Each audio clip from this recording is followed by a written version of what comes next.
Dipersembahkan oleh Luwak White Coffee.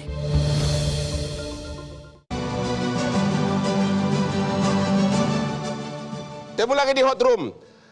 Pasal 52 Undang-Undang Olahraga mengharuskan penyelenggara tanggung jawab pidana kalau terjadi kelalaian.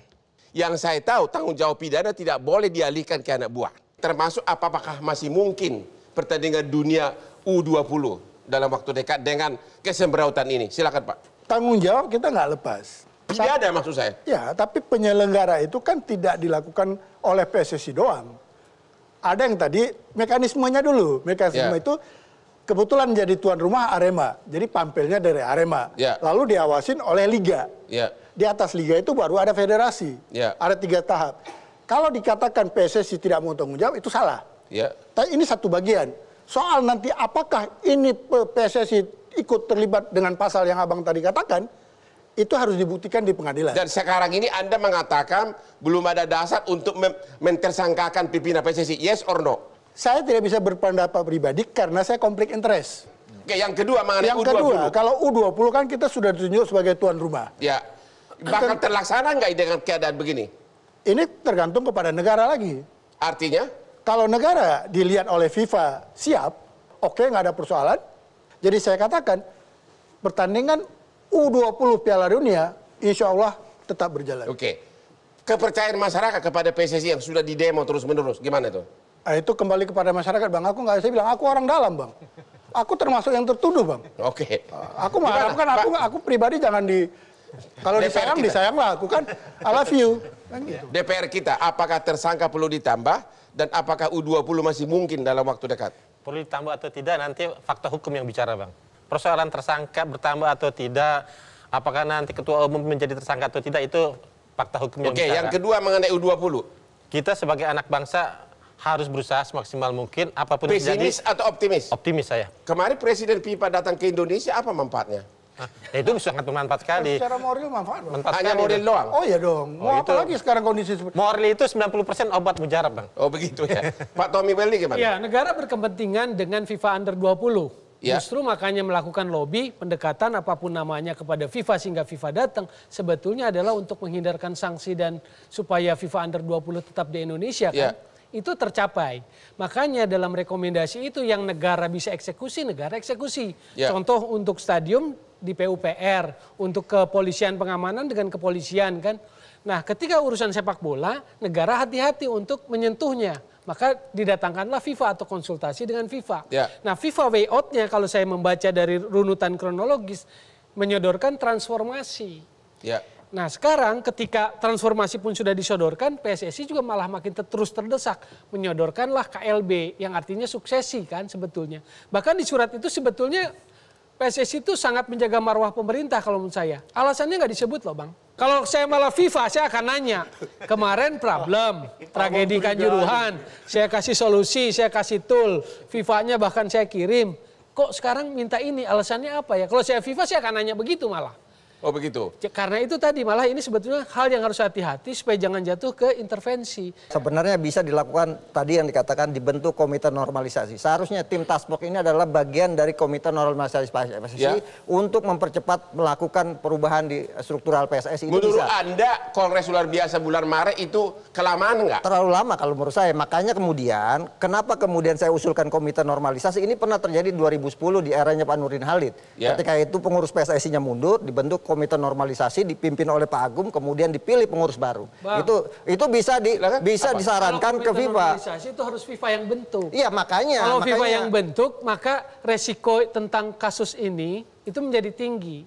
Intervensinya akan dilihat oleh FIFA. Makanya itu. Justru langkah pemerintah itu sangat cerdik, sangat halus untuk menghindarkan itu sampai FIFA-nya datang. Sebetulnya concernnya itu FIFA U20 harus selamat, Indonesia nggak kena sanksi. Kalau FIFA U20 itu selamat. Kenapa? Karena FIFA punya kepentingan dengan Indonesia. Makanya kemudian udah 2 kali bertemu dengan Presiden Jokowi. Pak Presiden ketika kita menyerahkan laporan TGIF, Pak Presiden mengatakan bahwa seharusnya kita disanksi 10 tahun. Tapi tidak disanksi karena ada langkah-langkah yang dilakukan oleh pemerintah Indonesia untuk melakukan pembenahan ini semua gitu. Tapi kan langkah-langkah itu dicuekin. Nah ini kan problemnya ada di sini. Makanya kemudian saya mengusulkan agar kemudian ada langkah-langkah percepatan. Seharusnya misalnya ini kan KLB disarankan oleh komite eksekutif, sudah sah. Tapi komite eksekutif belum memuat agenda-agendanya. Harusnya dimuat agendanya itu semua sehingga kemudian statusnya jelas.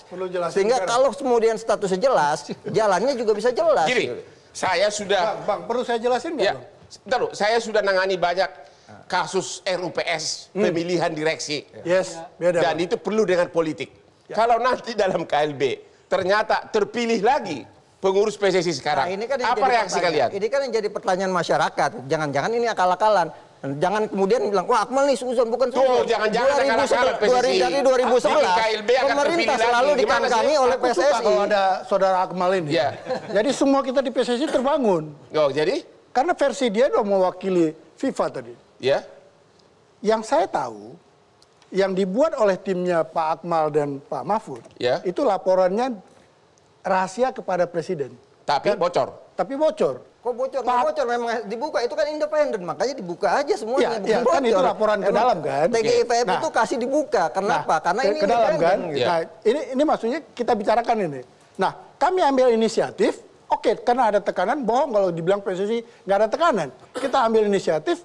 Yang saya surprise, Bang, saya datang dalam undangan Esko emergency meeting itu, saya pikir kami akan terjadi perdebatan. Ternyata kami yang hadir pada malam itu 12 orang, bulat. Semuanya sepakat kita buat KLB.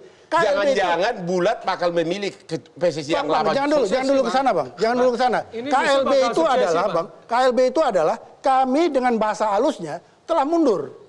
Mengantar ke sana supaya tidak ada kekosongan pimpinan. Kalau kekosongan pimpinan seperti tadi dikatakan oleh Pak Akmal, maka FIFA akan masuk. Kalau FIFA akan masuk, ini akan menjadi bermacam-macam versinya. Setuju nggak dengan kata beliau? Terjadi, Bang. Suksesnya akan terjadi. FIFA Under 20 seksi, Bang. 2023 Mei. Justru yang ini menurut saya PSSI ini nggak punya kemampuan untuk defend. Tapi nggak apa-apa, karena berarti menangkap angin perubahan. Angin perubahan yang didorong oleh publik, mereka tangkap. Mereka justru dorong KLB. Hanya perlu tahapan, karena organnya nggak ada. Apakah segitu idealisme Ketua Umum PSSI, dia tidak mau mundur hanya untuk mengantarkan ketua yang baru? Secara etis pasti akan berat mereka untuk maju lagi. Secara etis pasti akan berat. Anda yakin itu? Secara etis Anda saya yakin juga. mereka tidak mencalonkan diri? Anda yakin tidak akan mencalonkan diri lagi Ketua PSSI? Beberapa yang lama? nggak bisa saya pukul rata semua ya. Kalau duga-dugaan saya pukul rata semua nggak bisa.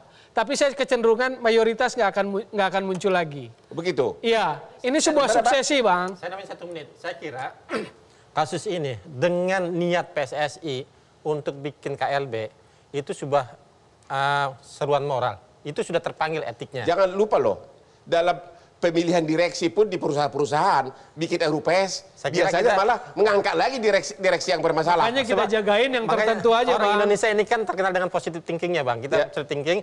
Nah, ini yang harus kita jaga sekarang. Bagaimana ini TGIPF berjalan dengan bagus, polisi juga berjalan dengan bagus untuk mencari siapa yang, kalau pesan Abang tadi, siapa menjadi terdakwa lagi atau tersangka lagi. Tapi yang harus kita ingat, ini Piala Dunia juga seksi dong. Seksi. Ini harus kita selamatkan. Terima kasih. Pak Ferry, sebagai ahli hukum, apakah Anda sependapat dengan saya bahwa ini tidak beda dengan RUPS? Ya, pada dasarnya nanti voter itu bisa-bisa memilih lagi ketua PSSI yang lama. Anda setuju? Prinsipnya sama, tapi aturan pasti agak berbeda. Ya. Soal pertanggungjawaban pidana, soal yang lain. Ya. Itu harus dilakukan juga. Misalnya di silau kan di dalam konsep pidana itu apakah ada mens reanya, niat jahat, ada aktus seriusnya, tindakan pidananya. Kalau terpenuhi, siapa saja yang berkaitan dengan itu dibawa. Yang kedua, soal etik. Soal etik ini nggak perlu nunggu KLB, nunggu yang lain mau suasana tenang, karena prinsipnya soal panggilan kemanusiaan. Sudah ratusan orang meninggal, belum juga mundur. Yang mundur ini kan dituntut ketua umum. Struktur organisasi yang lainnya akan melanjutkan pekerjaan, dan tentu juga untuk suksesi yang pengurus yang baru, mereka juga punya kewajiban moral, etika untuk mundur semua. Pak Akmal, kalau memang niatnya itu adalah untuk tulus untuk membuat KLB baru, menunjuk yang baru, Anda setuju nggak kalau ketua PSSI sekarang dan pengurus menyatakan dengan ini kami menyatakan tidak akan mencalonkan diri di KLB nanti. Setuju nggak? Itu salah satu ide terbagus. Oh, saya setuju banget. Gitu. Setuju ya? Iya, karena kenapa? Rekomendasi TGIPF kan mundur, sementara PSSI-nya belum mau mundur saat ini kan. Ya. Setidaknya untuk tidak memunculkan tadi kata suuzon, negatif thinkingnya bilang ini, kita gelar KLB tanggal 18 Maret, tapi kita semua tidak akan mencalonkan diri. Itu lebih fair. Itu lebih bagus ya. Oke. Bang, sebelum tutup boleh nggak? Ya. Jadi setuju tidak janji tidak akan mencalonkan diri lagi? Setuju yes or no? saya begini, saya nggak mau terjebak oleh Pak Akmal. Pak Akmal kalau bisa semua ini nggak ikut. Tapi gini, kan tadi Pak Akmal mempertanyakan apa isi dari KLB. KLB itu salah satu fokus kita adalah memilih ketua baru dan esko baru. Setuju nggak agar orang percaya? Oke. Kami antarkan KLB tapi kami tidak akan mencalonkan diri lagi. Yes or no? Kembali kepada masyarakat, Bang. Terima kasih. Terakhir, Bang.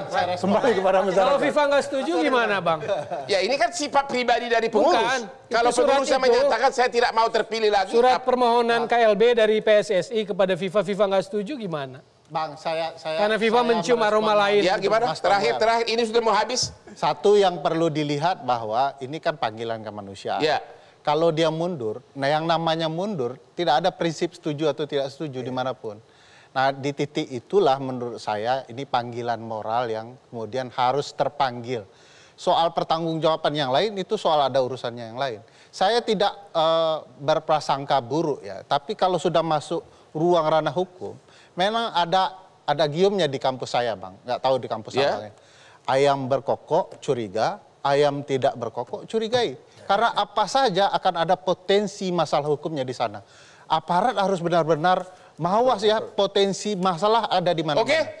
Kalau begitu saya akan berkokok sekarang, yaitu bahwa jangan sampai nafsu ingin tetap menjadi pengurus PSSI berlindung di aspek statuta dan formalitas. Padahal kepentingan masyarakat dan kepentingan liga sangat mendesak. Jangan berlindung dari aspek formalitas organisasi. Itulah kokok saya malam ini yang terakhir. Inilah akhir dari diskusi kita malam ini. Jangan lupa menonton yang hot-hot di Hot Room setiap hari Rabu jam 10 malam Metro TV.